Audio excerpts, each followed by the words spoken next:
നമ്മള് ചില കാര്യങ്ങളിൽ നമ്മള് ഡെഡിക്കേറ്റഡ് ആയിട്ട് എന്തെങ്കിലും ചെയ്യുകയാണെന്ന് വിചാരിച്ചോ. അതായത് ജിമ്മിൽ പോകുന്നതാവാം, നമ്മുടെ ഒരു സൈഡ് ക്വസ്റ്റ്, ഒരു ഹോബി ആവാം, നമ്മുടെ ഒരു പ്രൊജക്റ്റ് ആവാം, വർക്ക് ആവാം, എന്തും ആവാം. എന്നെ സംബന്ധിച്ച് ഞാൻ പലപ്പോഴും പല കാര്യങ്ങളും പകുതിക്ക് വെച്ച് നിർത്തിപ്പോയ ഒരുപാട് കാര്യങ്ങളുണ്ട്. ഞാൻ പ്രൊഡക്റ്റീവ് ആണെന്ന് കരുതിയിരുന്നത്.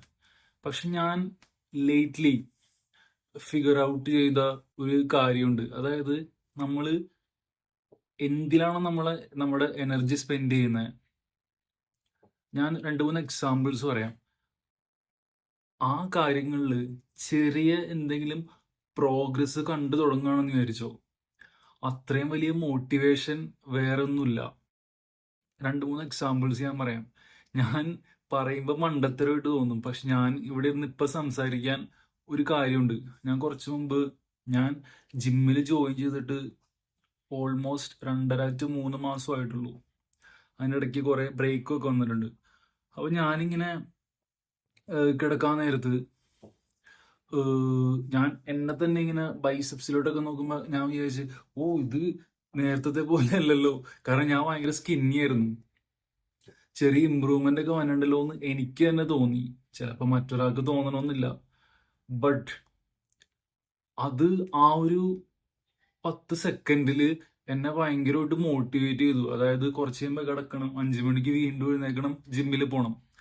സോ ആ ഒരു പ്രോഗ്രസ് കണ്ടു തുടങ്ങുന്നവരെ എനിക്ക് തോന്നുന്നു നമ്മുടെ കൺസിസ്റ്റൻസി നമ്മൾ ഭയങ്കരമായിട്ട് എനർജി ഒക്കെ ഇട്ട് കീപ്പ് ചെയ്യേണ്ടതായിട്ടുള്ളൂ. അത് കഴിഞ്ഞാൽ എനിക്ക് തോന്നുന്നു നാച്ചുറലായിട്ട് വരുമെന്ന്. ഇപ്പോൾ മ്യൂസിക്കിന്റെ കാര്യം പറഞ്ഞ പലരും ഗിറ്റാറൊക്കെ പ്ലേ ചെയ്യാൻ ഭയങ്കര പാഷനേറ്റ് ആയിട്ട് വീട്ടിൽ ഗിറ്റാറൊക്കെ മേടിച്ച് വെച്ചിട്ടുണ്ടാവും.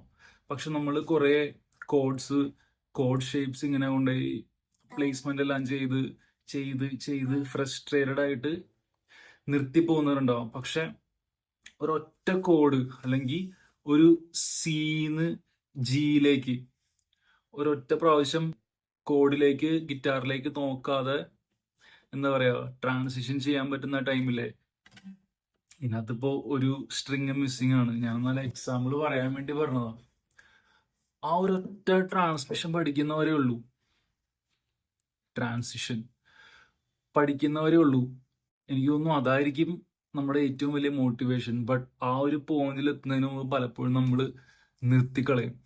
അതുപോലെ ഒരു എക്സാമ്പിൾ പറയുമ്പോൾ നമ്മൾ പലപ്പോഴും വർക്കിൽ, ഇത് ഞാൻ നോട്ടീസ് ചെയ്തിട്ടുള്ള കാര്യമാണ്, പലപ്പോഴും വർക്കിൽ ഭയങ്കര എന്തെങ്കിലും സിറ്റുവേഷനിലൊക്കെ ഇരുന്നിട്ട് ഒരു ബാഡ് ഡേ അറ്റ് വർക്ക് ആയിരിക്കും. അപ്പോഴായിരിക്കും ചിലപ്പോൾ എവിടെ നിന്നോ ഒരാൾ നമ്മളെ വന്ന് അപ്രീഷിയേറ്റ് ചെയ്യുന്നത്. Hey you did that, that was actually really helpful, we are making use of it. നമുക്ക് മറ്റുള്ളവരെ അങ്ങനെ അപ്രീഷിയേറ്റ് ചെയ്യാം അല്ലെ. ചിലപ്പോൾ ഒരാളെ ഒരു ഒട്ടും കോൺഫിഡന്റ് അല്ല എന്ന് തോന്നുന്ന ഒരാളെ നമുക്ക് വേണമെങ്കിൽ പോയി നുണയാണെങ്കിൽ പോലും ചില സമയത്ത് അല്ലെ അപ്രീഷിയേറ്റ് ചെയ്യാം. That will make a big change in that person's life, at least that day. So ആ ഒരു പ്രോഗ്രസ് എത്തുന്നതിന് മുമ്പ് ക്വിറ്റ് ചെയ്യാണ്ടിരുന്നാൽ മതി. കാരണം എനിക്ക് തോന്നുന്നു പലപ്പോഴും ഞാൻ എവിടെയോ വായിച്ചിട്ടുണ്ട്, നമ്മൾ ആ ക്വിറ്റ് ചെയ്യുന്ന സമയമില്ലേ, അത് കഴിഞ്ഞ് മേ ബി 1-2 ദിവസം കൂടി എടുക്കുള്ളായിരിക്കും മേ ബി ആ കൺസിസ്റ്റൻസി ഒരു ഫ്രെയിം പാറ്റേണിലായിട്ട് വരാൻ. സെയിം തിങ് വിത്ത് ഫണ്ട്സ്, അതായത് നമ്മുടെ മ്യൂച്വൽ ഫണ്ട്, എമർജൻസി ഫണ്ട് എല്ലാം.